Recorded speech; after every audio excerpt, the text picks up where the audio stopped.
نحمده ونصلي ونسلم على رسوله الكريم أما بعد فأعوذ بالله من الشيطان الرجيم بسم الله الرحمن الرحيم شهر رمضان الذي أنزل فيه القرآن هدى للناس وبينات من الهدى والفرقان آمنت بالله صدق الله مولانا العظيم وبلغنا رسوله النبي الأمين المكين الكريم ونحن على ذلك لمن الشاهدين والشاكرين والحمد لله رب العالمین۔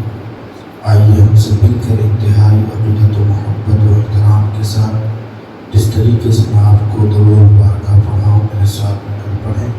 الصلاۃ والسلام علیک یا رسول اللہ، الصلاۃ والسلام علیک یا رسول اللہ، الصلاۃ والسلام علیک یا نبی اللہ، الصلاۃ والسلام علیک یا نبی اللہ، الصلاۃ والسلام علیک یا نور اللہ، الصلاۃ والسلام علیک یا نور اللہ، الصلاۃ والسلام علیک یا حبیب اللہ، الصلاۃ والسلام علیک یا حبیب اللہ، صلی اللہ تعالی صلی اللہ تعالی علیہ وسلم۔ علیہ وسلم۔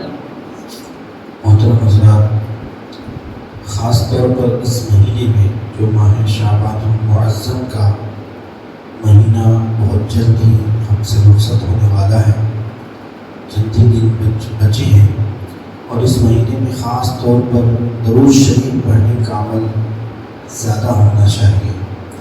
درود شریف کی کثرت سے ہوتا یہ ہے کہ کل میدان محشر میں جب اللہ کے عرش کے سائے کے سوا کوئی سایہ نہ ہوگا، زمین تابع کی ہوگی، سورج 1.25 میل کی دوری پر ہوگا، اور گرمی کی شدت اتنی ہوگی کہ پسینہ جو ہے کسی کے گلے تک، کسی کے سینے تک، اور کوئی اس گرمی میں پسینے میں ڈبکیاں لگا رہا ہوگا۔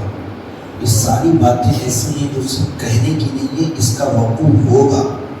جس اس بات کا یقین ہے کہ کل سورج نکلے گا، ایسے اس سے کہیں زیادہ اس بات کا یقین رکھنا چاہیے کہ قیامت قائم ہوگی، حشر کا میدان ہوگا، اور زمین کی یہ حالت ہوگی، سورج کتنے دوری پر ہوگا۔ یہ ہم سب نہیں، ہم سب کے آقا مدینے کے تاجدار حضور رحمت عالم صلی اللہ علیہ وسلم نے حدیث پاک میں اس بات کا ذکر فرمایا۔ اگر آج کا کوئی مولوی کہے، ہم جیسے لوگ کہیں تو ہو سکتا ہے غلط ہو، مگر حضور کی زبانی جو بات آئی ہے اپنی زبان میں ہم آپ کے سامنے پہنچا رہے ہیں، ایسا ہوگا، اس میں کوئی ڈاؤٹ نہیں ہے۔ تو ایسے ماحول میں جب کہ اللہ کے عرش کے سائے کے سوا کوئی کسی کا کوئی سایہ نہیں ہوگا، تو ایسے ماحول میں ایسے بندے کو اللہ تعالیٰ عرش کا سایہ عطا فرمائے گا جو حضور پر کثرت سے درود پڑھتے ہوں گے۔ لہٰذا اپنی عادت بنائیں، اپنے گھروں میں محافظ درود پاک قائم کریں، اور بہت ساری چیزوں کا علاج کثرت درود ہے۔ یعنی صرف درود پڑھنے بلکہ حدیث پاک میں جو ذکر آیا وہ یہ کہ جو کسی کی مصیبت کو دور کر دے، کسی مومن کی پریشانی کو محض اللہ کی رضا کے لیے دور کر دے، تو ایسے بندے کو بھی اللہ تعالیٰ عرش کا سایہ عطا فرمائے۔ اور پھر ایک جس کا ذکر ہے، یعنی 3 لوگوں کا ذکر ہے، اور دوسرے احادیث میں اوروں کا بھی ذکر ہے، اور ایک ایسے شخص کا ذکر ہے کہ اللہ تعالیٰ اسے بھی عرش کا سایہ عطا فرمائے گا جو حضور کی سنتیں چھوٹ چکی ہیں، ان مردہ سنتوں کو جو زندہ کرے گا، اللہ کے حبیب نبی کریم صلی اللہ علیہ وسلم کی سنتوں کو عام کرے گا، اللہ تعالیٰ اسے بھی اپنے عرش کا سایہ عطا فرمائے گا۔ لہٰذا یہ تینوں چیزیں ہمارے اختیار میں ہیں۔ ہم کسی بندے کی پریشانی دور کرتے ہیں، اگر سے گلاس پانی پلا کر ہی کیوں دور کرے، پہلا حضور کی کسی سنت کو پکڑنے کے لیے مجھے اس پر عمل کرنا ہے۔ مثلاً مسواک کی سنت ہے، آج مسواک کی سنت بڑی تیزی کے ساتھ یعنی اتنا کم ہو گئی کہ 100 میں 10 جو بیچارے نمازی ہیں وہی اس پر عمل کرتے ہیں، بلکہ مسواک کی فضیلت پر تو ایک پورا باب قائم ہے۔ دنیا کے فائدے الگ ہیں، آخرت کے فائدے الگ ہیں، مگر اس سے ہم نے اتنی دوری اختیار کی۔ میرے خیال سے اگر 100 گھروں کو چھان لیا جائے تو 10 میں بھی مشکل سے 10 لوگ مسواک کرتے ہوئے نظر آئے۔ یہ ایسی سنت ہے، اپنی زندگی میں ٹھان لے کہ حضور کی سنت ہے، مجھے اس پر عمل کرنا ہے۔ اور پھر دیکھیں اللہ تعالیٰ کی کیسی رحمتیں اور برکتیں نازل ہوتی ہیں. اور پھر کثرت درود ہے، وہ تو آپ چلتے پھرتے اور کسی بھی اعتبار سے آپ درود شریف پڑھ سکتے ہیں. تو اس گرمی سے بچنے کے لیے جو حضور علیہ السلام نے ہمیں نسخہ بتایا، وہ نسخہ اتنا آسان ہے کہ ہم کوئی بھی شخص کر سکتا ہے. کسی مسلمان کی مدد کرنا، کسی پریشان کی مدد، یعنی اپنی حیثیت کے مطابق آپ کریں گے. اللہ نے جیسی حیثیت دی ہے اس حساب سے کریں گے. مدد یہ بھی ہے کہ کوئی مسلمان کو کوئی پریشان کر رہا ہے، کوئی ستا رہا ہے، آپ اپنے زبان سے اسے کہہ دیں کیوں اسے ستا رہا ہے. اگر ستایا تو پھر خیر تو اسے پریشان مت کیا کر. یہ بھی کسی مسلمان کی مدد ہے. کوئی ضروری نہیں کہ آپ پیسوں کے ذریعے ہی کریں، اپنی زبان سے کر سکتے ہیں، طاقت سے کر سکتے ہیں، حمایت کر کے کر سکتے ہیں. تو یہ تینوں نسخے جو حضور علیہ السلام نے ہمیں عطا فرمائے، یقیناً ہم کر سکتے ہیں اور اس پر عمل کرنا چاہیے تاکہ اللہ تعالیٰ ہمیں محشر کی گرمی سے بچا دے. حضور علیہ السلام کی سنتوں کو زندہ کرنا کثرت درود ہے. بہرحال ہم استقبال ماہ رمضان کے اس پروگرام میں بیٹھے ہوئے ہیں. استقبال اسی کا کیا جاتا ہے جس کے آنے سے خوشی ہوتی ہے، جس کے آنے سے خوشی ہوتی ہے اسی کو ویلکم کیا جاتا ہے، استقبال کیا جاتا ہے. اور حضور علیہ السلام 2 مہینہ پہلے ہی شروع کر دیتے تھے. اور صحابہ کرام کا معاملہ یہ تھا کہ ماہ شعبان میں اپنے مال کی زکوٰۃ نکال دیتے اور غربا کے یہاں جو غریب ہوتے ان کے یہاں جو کچھ دینا ہوتا دے دیتے تاکہ ماہ رمضان میں ان تمام چیزوں کا کوئی ٹینشن نہ ہو، اور جو غریب ہیں انہیں بھی کوئی ٹینشن نہ ہو تاکہ وہ بڑی فری انداز میں اچھے سے ماہ رمضان کے روزے، سحری اور سب کچھ رہ سکیں. یاد رکھیے 4 چیزیں ایسی ہیں جس پر خرچ کرنے سے اس کا حساب نہیں پوچھا جاتا. افطار میں آپ جتنا بھی خرچ کر دیں گے اللہ تعالیٰ اس مال کا حساب نہیں لے گا. سحری میں آپ جتنا خرچ کر دیں اس مال کا حساب نہیں ہے. اور اپنے ماں باپ پر جتنا خرچ کر دیں اللہ اس کا بھی حساب نہیں لیتا ہے. اور اپنی اولاد کی خوشی کے لیے، جائز مقاصد کو پورا کرنے کے لیے اپنی اولاد پر جو آپ خرچہ کرتے ہیں، اپنی بیوی کو جو کھلاتے ہیں، جو اولاد کو دیتے ہیں، تو یہ نہیں کہ آپ اپنا فریضہ ادا کر رہے ہیں، بلکہ دراصل اللہ تعالیٰ اسے صدقے کا ثواب عطا فرماتا ہے اور اس کا بھی حساب نہیں ہوگا. یہ 4 جگہوں پر جہاں آپ مال خرچ کرتے ہیں، افطار میں، سحری میں اور اپنے بال بچوں پر جائز مقاصد کو پورا کرنے کے لیے، میں یہ شرط لگا رہا ہوں جائز مقاصد کو. اب ظاہر سی بات ہے اگر اولاد یہ کہ ہے گناہ کی چیزیں آپ خرید کر لا کر دیں گے تو ظاہر سی بات ہے اس پر پکڑ ہوگی. اور ماں باپ کے اوپر جو خرچ کیا جاتا ہے ان 4 چیزوں پر اللہ تعالیٰ کوئی حساب نہیں دے گا. لہٰذا سحری کے لیے اگر آپ کسی کے لیے انتظام کر دیتے کہ وہ پورا مہینہ جو ہے آپ کے مال سے سحری کرے تو پھر کیا بات ہے. لہٰذا ہم سوچتے ہیں کہ ماہ رمضان میں ہی سب کچھ کریں گے. ماہ رمضان سے پہلے کرتے ہیں اللہ تعالیٰ کو راضی کرنا مقصود ہے. اگر وہ راضی ہو گیا تو پھر ساری کائنات اپنی ہے. لہٰذا صحابہ کرام کی طرز عمل پر جو ہے چلتے ہوئے ہمیں چاہیے کہ ہم جو کچھ دینا چاہتے ہیں، ہماری جو بھی حیثیت ہے وہ ماہ رمضان سے پہلے غربا تک پہنچا دیں تاکہ ماہ رمضان میں انہیں کوئی ٹینشن نہ ہو. مگر مسئلہ یہ ہے، میں تھوڑی چھوٹی بھی باتیں ضرور کروں گا کہ آج ماہ رمضان مبارک میں جو غربا ہیں وہ افطار اور سحری کے بارے میں سوچتے ہیں. سب سے بڑا مسئلہ یہاں یہ ہے، وہ تو سمجھتے ہیں کہ ماہ رمضان میں پورے سال کا راشن جمع کرنا تو اچھا ہے. یہ سب سے بڑی بات ہے. اور اس کو کاروبار بنا لیا کہ بھائی فلاں کے یہاں پہنچے، فلاں کے یہاں پہنچے. بلکہ میں نے کچھ لوگوں کو تو ایسا دیکھا روزہ بھی نہیں رکھتے اس چکر میں. پوچھا جاتا ہے کیا وجہ؟ بھائی نہیں فلاں کے یہاں جانا رہتا ہے، پورا دن گھومنا رہتا ہے، پھر ہم کو ماہ رمضان ایک ہی مہینہ ملتا ہے وصولی کرنے کا.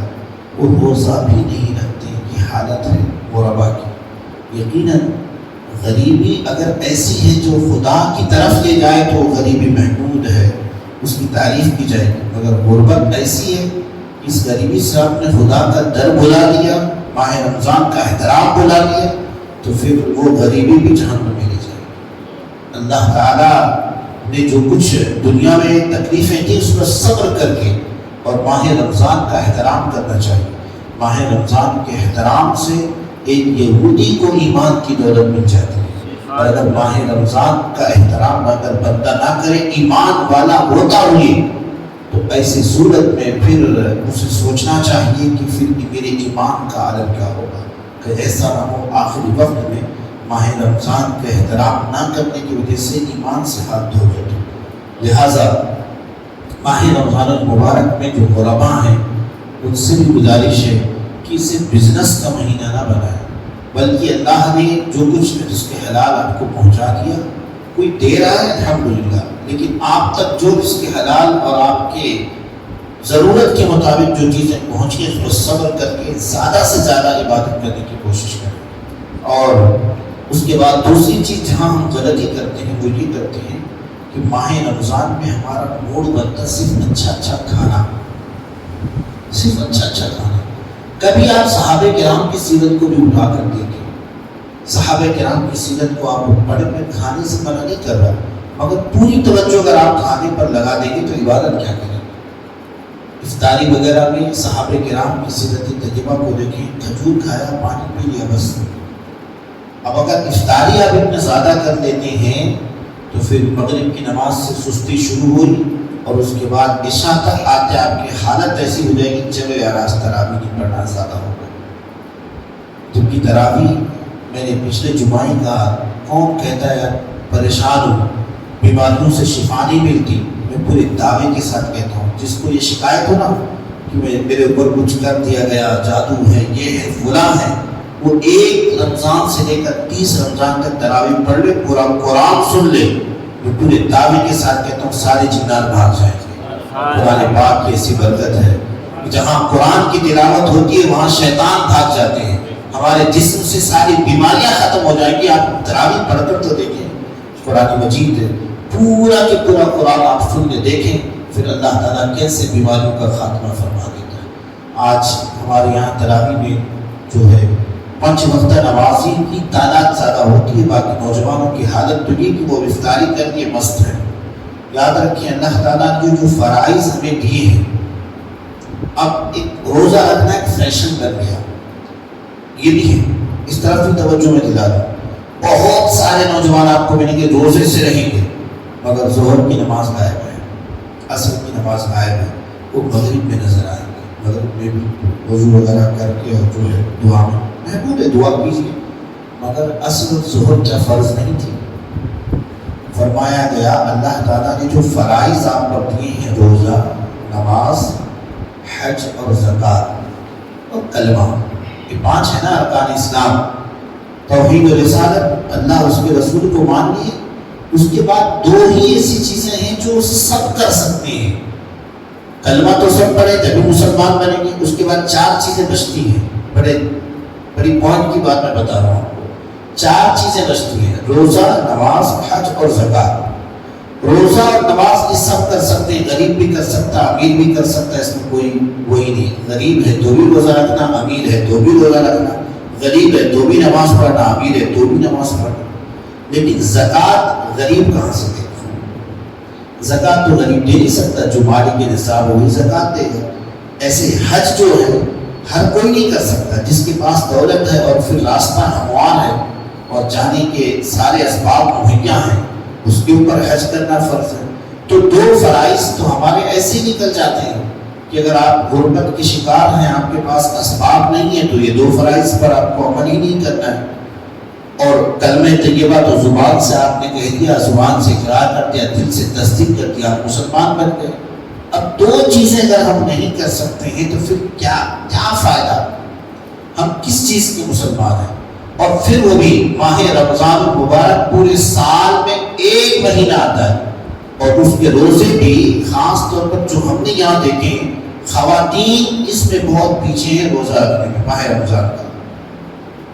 اس پر ہمیں سختی کرنی چاہیے کہ بالکل ان کے ساتھ اس سے سختی برتیں کہ روزہ رکھیں، اگر شریعت کے مطابق ان کو حکم ہے تو وہ ضرور سے ضرور روزہ رکھیں، ہمیں اس پر کڑک ہونا چاہیے۔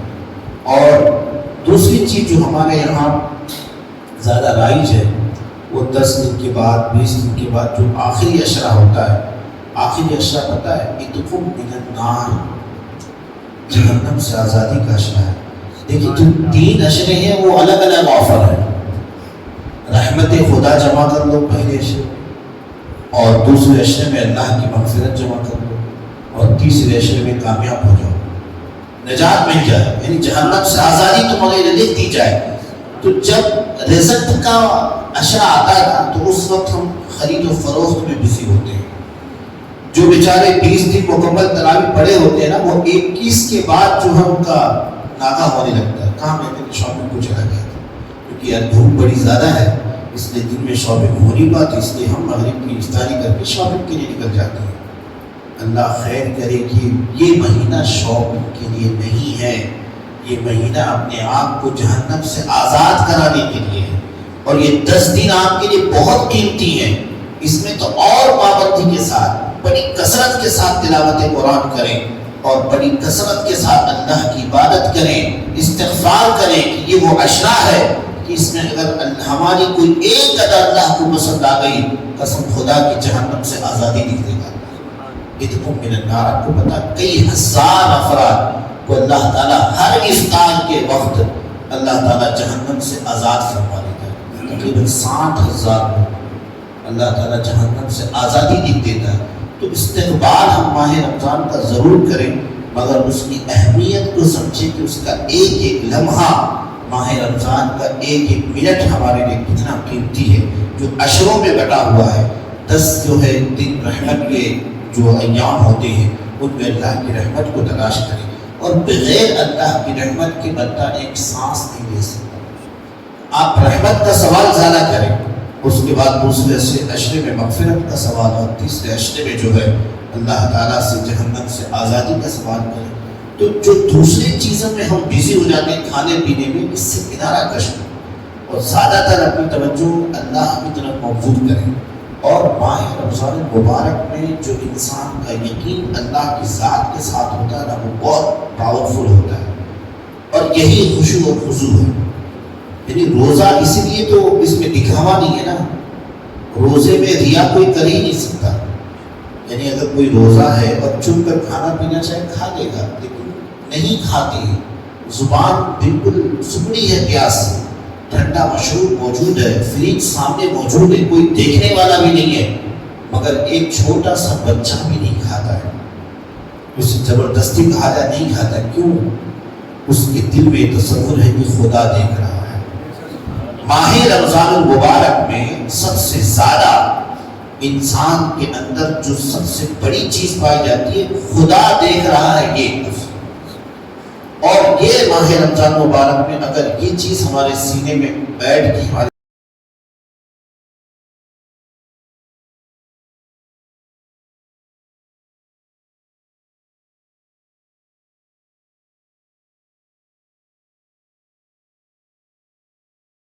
خدا دیکھ رہا ہے، خدا دیکھ رہا ہے، تو پھر پورے سال بھی وہ خدا دیکھ رہا ہے.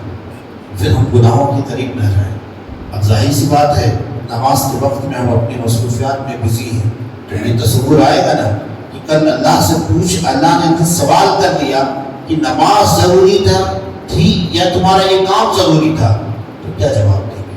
تو ماہ رمضان مبارک کے روزہ رکھنے کا ایک مقصد سب سے بڑا یہ ہے کہ اللہ تعالیٰ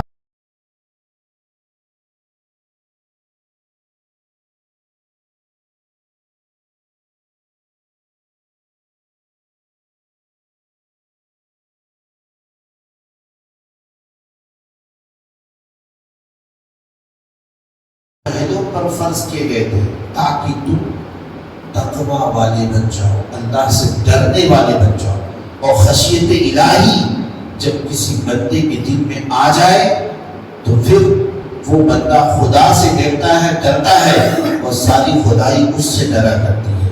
آپ مسلمان جو لوگوں سے ڈرے ہوئے ہیں، سہمے ہوئے ہیں، اس کی ایک وجہ یہ بھی ہے کہ ہم خدا سے ڈرنا چھوڑ دیے تو آپ لوگوں سے ڈر رہے ہیں. ہم یہ چاہتے ہیں کہ لوگ ہم سے ڈریں تو ہم خدا سے ڈرنے لگ جائیں، لوگ ہم سے ڈرنے لگ جائیں. یہ بہت بڑی چیز ہے. تو میں یہ عرض کر رہا تھا کہ ماہ رمضان المبارک میں جو دوسری چیزیں ہم نے جو بنا لیا اپنے عادات کھانے پینے کے حد تک وہ لمیٹڈ کریں اور زیادہ تر ہماری توجہ عبادت کی طرف ہو تو بہت اچھا ہوگا. ماہ رمضان کی خصوصیت انتظار کے حوالے سے فرمایا گیا کہ جیسے ماہ شعبان قریب آتا جائے، استقبال کے حوالے سے حدیث پاک میں ہے کہ اس کا استقبال کیا معنی رکھتا ہے، کیسے استقبال کریں. تو اس کی ایک مثال سے کے ذریعے علماء سمجھاتے ہیں کہ اگر کوئی آپ کا عزیز، کوئی آپ کا اپنا عزیز بیٹا بیرون ملک سے آ رہا ہو، اس نے تاریخ بھی بتا دی ہو کہ فلاں تاریخ کو فلاں بجے فلاں ٹائم پر میری فلائٹ لینڈ ہوگی اور پھر میں آؤں گا، تو ماں اور پھر والد اور اس کے عزیز، اس کے بچے ان دنوں کو کیسے گنتے ہیں؟ ابھی بھائی صاحب کے آنے میں 2 دن باقی ہے، 3 دن باقی ہے، 4 دن باقی ہے. جب وہ آ جاتا ہے پتا ہے کہ اسی دن آئیں گے، اسی وقت آئیں گے، مگر پھر بھی فون لگا لگا کر پوچھتے ہیں ابھی کہاں پہنچے، ابھی کہاں پہنچے، ابھی کتنی دیر لگے گی، ابھی یہاں ہے، ابھی یہاں ہے. یہ محبت ہے. سیم اسی طریقے سے جیسے ایک اپنے محبوب سے ملنے کے لیے انسان بے قرار اور بیتاب ہے، حالانکہ اسے پتا ہے کہ اس تاریخ کو اسی ٹائم پر ہی وہ گھر آئیں گے، مگر اس کے بعد بھی بار بار فون کرنا، بار بار ان کو یاد کرنا کہ وہ کب آ رہے ہیں. یہ محبت اس طرف کھینچی لے جا رہی ہے، کھینچتے لے جا رہی ہے. اسی طریقے سے جیسے ہی ماہ شعبان کے ایام قریب ہوتے جائیں تو ہمارا دل رمضان کی طرف کھینچتا چلا جائے، کب آئے گا، کب آئے گا، اور اللہ کی رحمتوں میں ہمیں نہانا نصیب ہو جائے گا. تو علماء فرماتے ہیں کہ اس طریقے سے ماہ رمضان کا انتظار کریں. آج کچھ لوگوں کی سچویشن یہ ہے کہ مایوسی کا شکار ہو جاتے ہیں، آ گیا پھر کھانا پینا، اب کیسے کریں، کیا کریں گے. تو یہ تھوڑا ایمان میں کمی کی دلیل ہے. اگر ماہ رمضان سے ہم آنے سے خوش ہوتے ہیں اور ماہ رمضان بھی ہم سے خوش ہو گیا تو یقین جانو یہ ہمارے لیے اللہ کی بارگاہ میں مغفرت کا ضامن بن جائے گا. اور بلکہ جو ہمارے اعمال ہیں، آج اعمال دکھتے نہیں ہیں، کل میدان محشر میں یہ اعمال شکل اور مجسم کی صورت میں آئے گے، یعنی اعمال ایسے موجود ہوں گے. آپ دیکھیں گے کہ یہ ہمارے نیک اعمال ہیں اور آپ دیکھیں گے کہ ہمارے برے اعمال ہیں. اس لیے فرمایا فَمَنْ يَعْمَلْ مِثْقَالَ ذَرَّةٍ خَيْرًا يَرَهُ، جس نے تھوڑی سی بھی بھلائی کی وہ دیکھ لے گا، یعنی اس کا بدلہ اللہ تعالیٰ اسے عطا فرمائے گا. اور جس نے تھوڑی سی بھی برائی کی فَمَنْ يَعْمَلْ مِثْقَالَ ذَرَّةٍ شَرًّا يَرَهُ، جس نے تھوڑی سی بھی برائی کی اس کا بدلہ وہ قیامت میں دیکھ لے گا. تو یہ اعمال مجسم شکل میں آئیں گے. اس کے نام قرآن پاک میں اس بات کا ذکر ہے کہ جس کے نام اعمال داہنے ہاتھ میں دیے جائیں تو سمجھ جاؤ پھر اس کے لیے بھلا ہے، اور جس کے نام اعمال بائیں ہاتھ میں دیے گئے تو پھر اس کے نام اعمال کچھ ٹھیک نہیں ہے. لہٰذا ہمیں اپنے نام اعمال میں زیادہ سے زیادہ نیکیاں بٹور کر اور اس کو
یہ فرض ہے، یہ سیکھنا ضروری ہے۔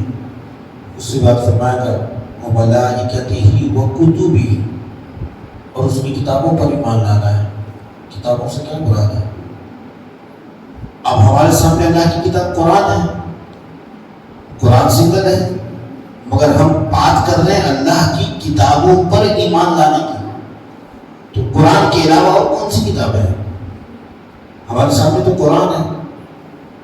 اب اللہ ماشاء اللہ جب لوگ جانتے ہیں، اکثروں کی حالت یہ کہ قرآن کے علاوہ اور بھی اللہ کی کتابیں بتائی گئی، جبکہ یہ سیکھنا فرض ہے۔ ماہ رمضان میں اپنے آپ کو فری کریں، فرض علوم سیکھ لیں۔ اب کتاب کے حوالے سے بتاؤں، توریت ہے، زبور ہے، انجیل ہے، یہ 4 مشہور ہیں، مگر جو علماء بلائن فرماتے ہیں تقریباً 12 کی تعداد بتائی جاتی ہے جو اللہ تعالیٰ نے آسمان سے اپنے انبیاء پر نازل فرمایا۔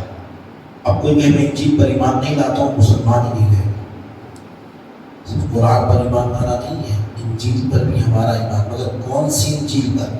آج کے اس دور میں جو عیسائیوں کے پاس انجیل ہے اس پر نہیں، بلکہ یہ ایمان لانا ہے کہ جو انجیل اپنی اصلی صورت پر تھی اور اللہ تعالیٰ نے جو حضرت عیسیٰ علیہ السلام پر نازل فرمایا تھا، میرا آج بھی اس پر ایمان ہے کہ وہ اللہ کی کتاب ہے۔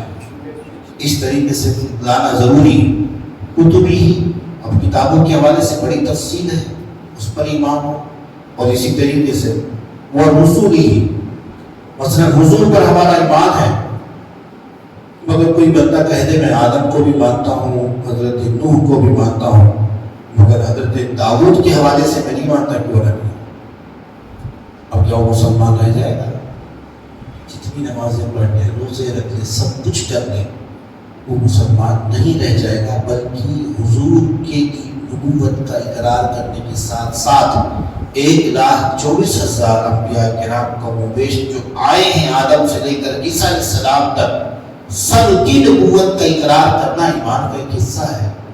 اگر اس میں کوئی کمی رہے گی تو بڑا مسئلہ ہوگا۔ تو جو علوم ہمارے لیے ضروری ہے، اسی طریقے سے پھر آگے ہے رسولی والیوم الآخر۔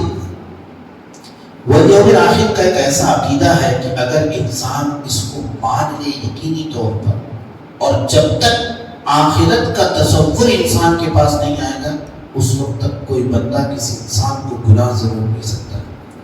اور پوری دنیا کے اندر جتنے بھی مذاہب پائے جاتے ہیں، سب سے بہترین طریقہ گناہوں سے روکنے کا اگر کسی کے پاس ہتھیار ہے اور کسی نے کوئی قانون دیا ہے کسی دین نے، تو وہ مذہب اسلام ہے، اور اس کے علاوہ کسی کے پاس نہیں کہ انسان گناہوں سے رک جائے۔ بتائیے جتنی بڑی سزا گناہ پر اسلام بیان کرتا ہے اتنی بڑی سزا کسی نے نہیں بیان کی، ان کے ہاں تصور بھی نہیں ہے۔ اب مثلا کسی کو تکلیف دینے کا، کسی کو مار دینے کا، کسی کے مرڈر کر دینے کا، کسی کے ساتھ بدکاری اور اس طریقے کے جو گناہ ہیں، اسلام نے جو سزائیں دنیا میں بیان کی ہیں اور آخرت میں تو بہت بڑی بڑی سزائیں بیان کی ہیں۔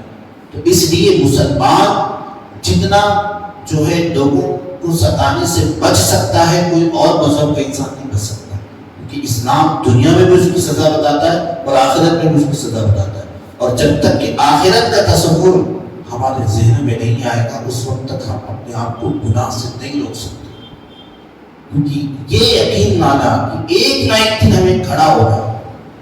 مثلا آپ کو یقین ہے کہ اگر میں اسے ماروں گا تو کل پولیس میرے گھر پر آئے گی، مجھے لے جائے گی، جیل میں بند کرے گی، اس بات کا یقین آپ اسے ہاتھ نہیں لگاؤ، کوئی ضرورت نہیں ہے مجھے، کون جائے گا جیل کے ساتھ۔ اس سے کہیں زیادہ اس بات کا یقین ہونا چاہیے کہ اگر آج میں نماز چھوڑ رہا ہوں، آج میں ایک گناہ کر رہا ہوں، آج میں اگر روزے چھوڑ رہا ہوں، تو کل رب کی بارگاہ میں ایک ایک لمحے کا حساب دینا ہے۔ یہ تصور جب تک کہ مسلمانوں کے اور کسی بھی انسان کے دل میں نہیں آئے گا اس کو گناہ سے کوئی روک نہیں سکتا۔ اب اللہ کے حبیب نبی کریم صلی اللہ علیہ وسلم نے آخرت کا تصور دیا کہ اس وقت تک تم مومن کامل ہو ہی نہیں سکتے ہو جب تک کہ اس بات پر یقین نہ کر لو کہ آخرت کا دن ہے، والیوم الآخر۔ اور جیسے دیکھیں آخرت کا کتنا تصور اسلام نے دیا۔ ایک تو یہ، اس کے بعد ہر رکعت میں آپ سورہ فاتحہ پڑھتے ہیں، مالک یوم الدین کا جو لفظ ہے نا، یہ آپ کو ہمیشہ آخرت کا یاد دلاتا ہے۔ روز جزا کا مالک اس کا معنی مالک یوم الدین، بدلے کے دن کا مالک ہے۔ یعنی آپ پڑھتے جائیں الحمدللہ رب العالمین، تمام تعریفیں اللہ تعالیٰ کے لیے جو ساری کائنات کا پالن ہارے حقیقی ہے، الرحمن الرحیم جو مہربان ہے، رحیم ہے، مہربان ہے۔ اس کے بعد مہربان کے ساتھ ساتھ پھر مالک یوم الدین، یاد رکھنا مہربان تو ضرور ہے رب تعالیٰ، لیکن وہ بدلے کے دن کا مالک بھی ہے۔ یعنی دین کا لفظ بول کر مالک یوم الدین، یوم یہاں بھی آخرت کا تصور، ہر رکعت میں نماز کی ہر رکعت میں ہم اس بات کا تصور کرتے کہ بھائی اللہ تعالیٰ روز جزا کا مالک، اور پھر وہاں کوئی رشوت نہیں چلے گی، وہاں کچھ نہیں چلے گا۔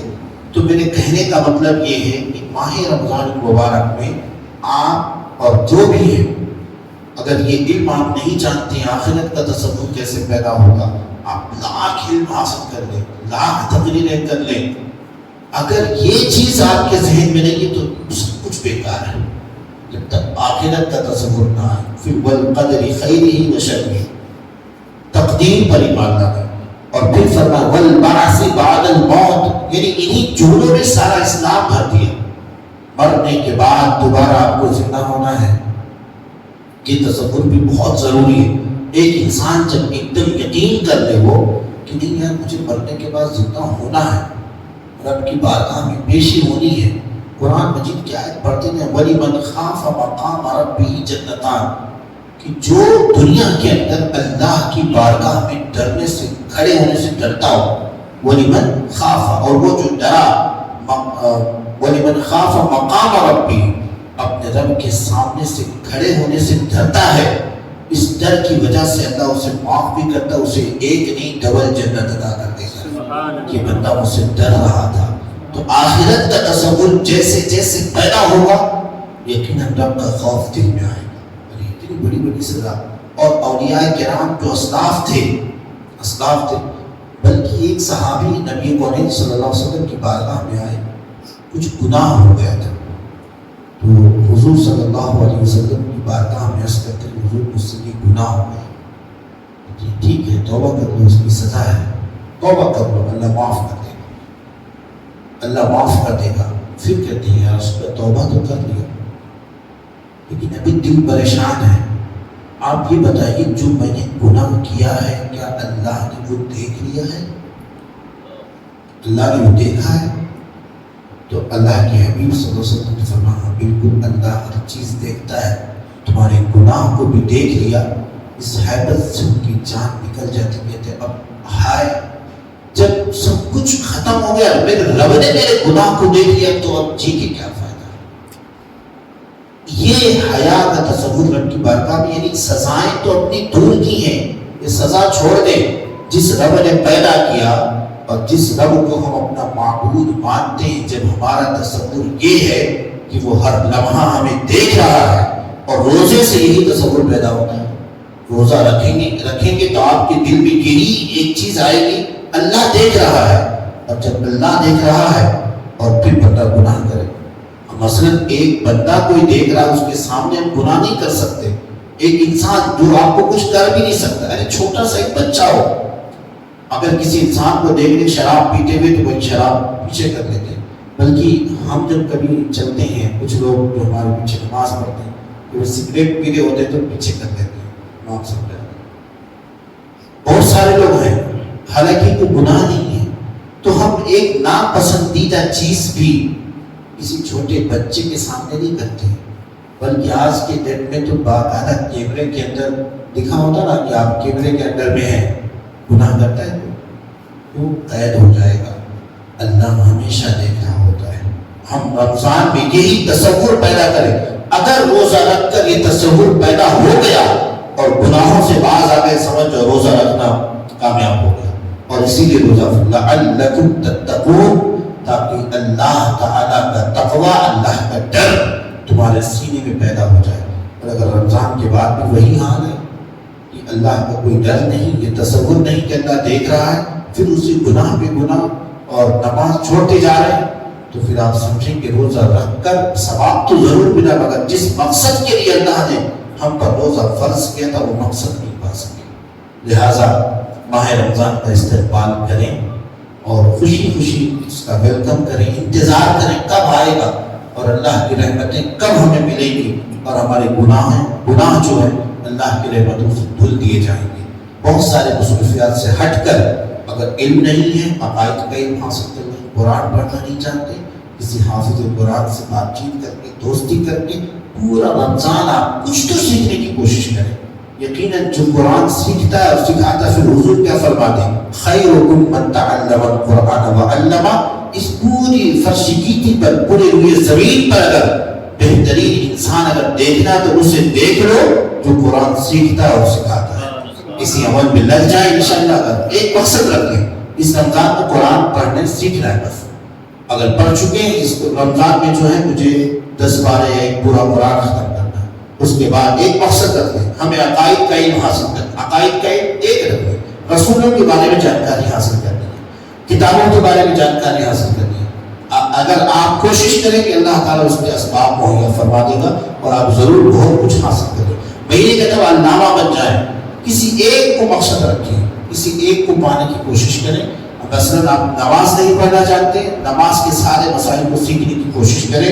اس ماہ رمضان میں اگر آپ اس میں کامیاب ہو گئے، آپ جو ہے ہر ایک اعتبار سے کامیاب ہو جائیں گے. اللہ تعالیٰ ہم تمام کو پہلے سننے سے زیادہ کی توفیق عطا فرمائے. استغفر اللہ ربی من کل ذنب واتوب الیہ وما علینا الا البلاغ المبین. السلام علیکم ورحمۃ اللہ وبرکاتہ.